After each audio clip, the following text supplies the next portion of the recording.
12 साल बाद पहली बार ऐसा हुआ है कि इंडिया घर में एक टेस्ट सीरीज आ रही है। और जब से टेस्ट मैच खेलना शुरू करा है, 100 साल के इतिहास में पहली बार ऐसा हुआ है जब आप सीरीज वाइट वॉश हुए हो। और न्यूजीलैंड की टीम से, जिससे आप उम्मीद भी नहीं कर रहे थे, और हम सोच रहे थे कि न्यूजीलैंड को हरा के बीजीटी में कम प्रेशर होगा वर्ल्ड टेस्ट चैंपियनशिप को क्वालिफाई करने में। खैर, वर्ल्ड टेस्ट चैंपियनशिप तो गई अब लगभग, और बीजीटी भी मुश्किल लग रही है। इतनी बेबस भारतीय बैटिंग लाइनअप स्पिन के आगे मैंने नहीं देखी, कभी कभी नहीं।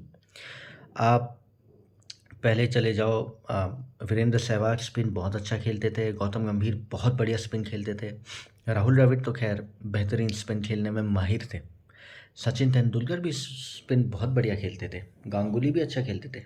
गांगुली के छक्के तो आप मैंने गांगुली से अच्छे छक्के मारते हुए स्पिनर्स को बहुत कम बल्लेबाजों को देखा है। तो अभी भारतीय बल्लेबाजी को क्या दिक्कत आ रही है स्पिन के आगे? शुभमन गिल का बोल्ड देखो आप अभी इस टेस्ट मैच में। ठीक है, उन्होंने एक्सपेक्ट करा था कि शायद बॉल टर्न हो गया, हल्का सा बाहर चली जाएगी, वो सीधी रह गई, बोल्ड हो गए। पर एरर इन जजमेंट हुआ क्यों? या विराट कोहली, वो तो स्पिन के आगे भयंकर स्ट्रगल कर रहे हैं। और मुझे ऐसा लगता है, मैंने एक अहमदाबाद में उनकी इनिंग्स देखी थी, जो उनकी अभी टेक्निक है ना, उससे बढ़िया वो अगर लेग स्टंप और मिडिल स्टंप के अराउंड बीच का गार्ड ले, और जैसे अहमदाबाद में एक इनिंग्स देख ली थी, शफल करके ऑफ स्टंप पे आ जाए, बॉल की लाइन तक जाके बैट के आगे पैड लगाए, ऑन साइड में खेलने को देखें, तब उनके रन आ जाएंगे। खड़े खड़े बिल्कुल बैट बिल्कुल डिफेंस, खड़े खड़े डिफेंस करने से अच्छा आप लेग और मिडिल का गार्ड लो, शफल करके ऑफ स्टंप को जाओ, ऑन साइड को खेलने को देखो, सिंगल लेने की सोचो, है ना। फॉर्म ऐसे वापस नहीं आएगी, जितना ज़्यादा आप पिच पे समय बिताओगे फॉर्म वैसे ही वापस आएगी। और अब इंडिया के लिए सबसे बड़ी जो एक दिक्कत की बात है, पहले चेतेश्वर पुजारा थे और रहाणे भी काफ़ी हद तक मिडिल ऑर्डर में, अब कोई ऐसा बल्लेबाज नहीं है जो लंबा समय क्रीज में बिता दे, बॉलर को थका दे, ताकि दूसरे एंड से आप रन बना सको। हम कहते हैं ना, गाबा की जीत में शुभमन गिल का बहुत बड़ा हाथ है। 90 मारे तो उन्होंने स्टार्क को टेक ऑन करा था, ऋषभ पंत ने नीचे से बहुत मारा था, पर ऋषभ पंत और शुभमन गिल ये तभी कर पाए थे जब दूसरी साइड पे उनके साथ एक पुजारा खड़ा था, जो बॉल खाते रहा, डिफेंस करता रहा। नेथन लायन के खिलाफ उसकी स्ट्रैटेजी अलग थी। अगर वो अराउंड दी स्टंप आ रहा था, आगे आके पैड लगा दे रहा था, अगर उसे लग रही थी बॉल लाइन से बाहर है, कदमों का इस्तेमाल करके फ्लिक मार दे रहा, सिंगल ले दे रहा। रिलीज शॉट उसका एक सिंगल था। आप इतनी डॉट बॉल खेल दे रहे हो, इतना आप स्पिनर के आगे प्रेशर में आ जा रहे हो, आपका रिलीज शॉट क्या है? चौके के लिए देखो, छक्के के लिए मारो। रोहित शर्मा को अभी मैं देख रहा था, मैट हेनरी ने 2 बॉल कराई, एक पैड में लगी शायद, एक एक थोड़ा सा ऊपर, पैड से थोड़ा ऊपर लगी। तीसरी बॉल में स्टेप अप करके उन्होंने चौका मारा, जो पुल मारा, वो भी बल्ले के ऊपर लगी।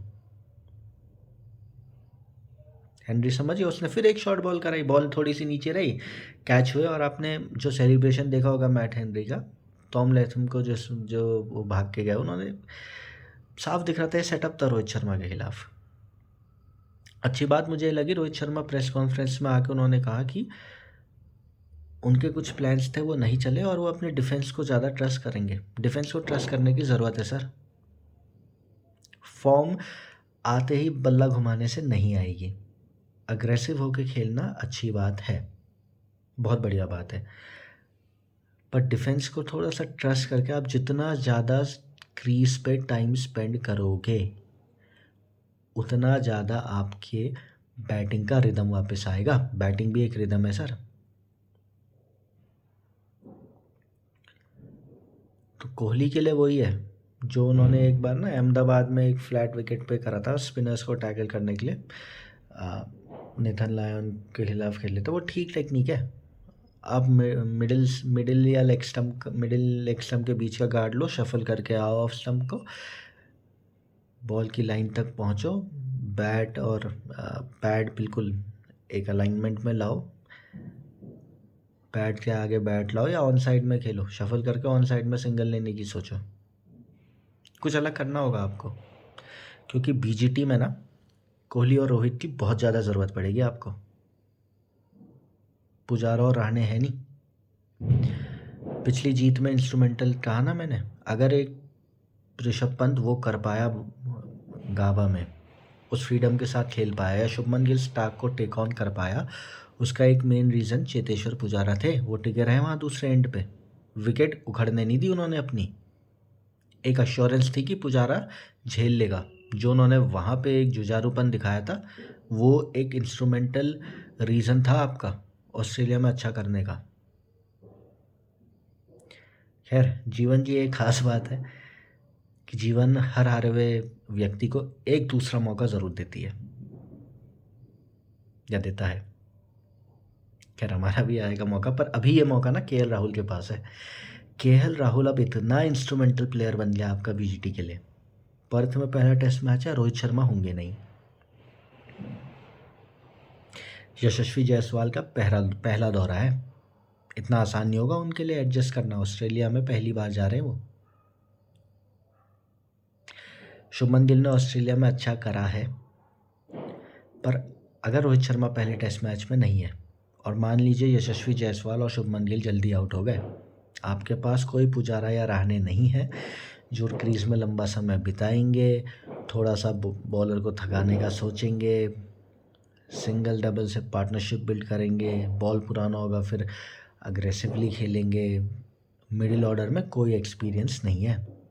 और यहीं केएल राहुल जो अब तक शायद जो एक उनमें एक प्रतिभा है ना, उसके साथ जो न्याय नहीं कर पाए, ये एक मौका है केएल राहुल के पास। हर हारे हुए व्यक्ति को जीवन जो दूसरा मौका देता है, यही है केएल राहुल के पास। और आपके बहुत बड़े प्लेयर अब केएल राहुल बनेंगे। मुझे नहीं लगता सरफराज ऑस्ट्रेलिया में प्लेइंग 11 में शिरकत करेंगे, वहाँ केएल राहुल ही होंगे। उनकी जो टेक्निक है केएल राहुल की, वो ऐसी है कि वो रन आराम से ऑस्ट्रेलिया में बना सकते हैं, बाउंस हैंडल कर सकते हैं, डिफेंस अच्छा है उनका, पर खोए खोए से लगते हैं आजकल। अगर मुझे याद है पिछले साल शायद मैंने एक सेंचुरियन साउथ अफ्रीका में जोहानिसबर्ग था कि सेंचुरियन के मैदान पे शायद बनाया था, वो शतक जिसने देखा ना, तो वो समझ जाएगा कि मैं क्या कह रहा हूँ। केएल राहुल की टेक्निक की क्यों नीड है आपको ऑस्ट्रेलिया में, और क्यों बैटिंग इतनी क्रूशियल है ऑस्ट्रेलिया में, क्योंकि आपके पास बॉलिंग इन एक्सपीरियंस्ड है। अब जसप्रीत बुमराह है सिर्फ वहाँ। अगर रविचंद्रन अश्विन और जाडेजा का दौरा वैसा ही जाता है जैसे ये न्यूजीलैंड सीरीज़ गई है, फिर बुमराह के ऊपर बहुत ज़्यादा प्रेशर है। और ऐसा है नहीं कि आप बुमराह से एक एंड से ही कराते रहोगे। 5 ओवर, 6 ओवर, 7 ओवर के बाद उन्हें भी एक ब्रेक तो दोगे। मोहम्मद शमी की जो कमी है ना, बहुत ज़्यादा खलेगी, बहुत ज़्यादा। जो मोहम्मद शमी की एबिलिटी है ना, एक सीम पोजीशन तो अच्छा है ही, और एक ही लाइन और लेंथ पकड़ के ऑफ स्टंप के बाहर का चैनल पकड़ के जो वो गेंदबाजी कर देते, उसकी बहुत कमी महसूस होगी। सिराज को स्टेप अप करना ही पड़ेगा।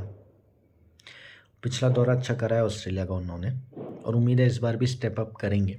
पर इंडिया में सिराज की परफॉर्मेंस उतना हौसला नहीं दे रही आपको, और इंडिया में पता नहीं सिराज इतना इफेक्टिव लगे भी नहीं है, लगते भी नहीं है। बहुत ज़्यादा ना लूज, 3 बॉलें अच्छी टप्पे पे डालेंगे, चौथी में फिर रूम दे देंगे, फिर लेग स्टंप के आसपास 5वीं डाल देंगे, प्रेशर बहुत आसानी से रिलीज़ कर देते हैं ऑस्ट्रेलिया में। खैर, उम्मीद है सिराज अच्छा करेंगे, पर जैसे मैंने कहा, अगर रोहित शर्मा विराट कोहली का बीजीटी अच्छा नहीं जाता है, केएल राहुल पे बड़ी जिम्मेदारी है। मेन प्लेयर आपका केएल राहुल ही है, और मुझे लग रहा है केएल राहुल अच्छा करेंगे। पता नहीं क्यों मुझे ऐसा लग रहा है केएल राहुल बहुत अच्छी बीजीटी जाने वाली है उनकी, क्योंकि अगर उनकी बीजीटी अच्छी नहीं गई केएल राहुल की, इस मिडिल ऑर्डर के साथ मुझे नहीं लगता इंडिया टक्कर दे पाएगी। ऋषभ पंत क्या प्लेयर है, ऋषभ पंत क्लच मोमेंट का प्लेयर है। आज भी आपने देखा होगा रन बॉल से तेज खेल रहा था, क्रीज का डेप्थ का इस्तेमाल कर रहा है, आगे बढ़ के मार रहा है, पुल मार रहा है। कट शॉट भी मैंने ऋषभ पंत में तो देखा, बट बाकी प्लेयर्स में मैंने देखा नहीं यार, ना रोहित, ना विराट, ना सरफराज तो खैर फुल टॉस में आउट हो गया, अनलकी रहा, या पर बनती नहीं थी वो शॉट हवा में खेलना उस टाइम पे।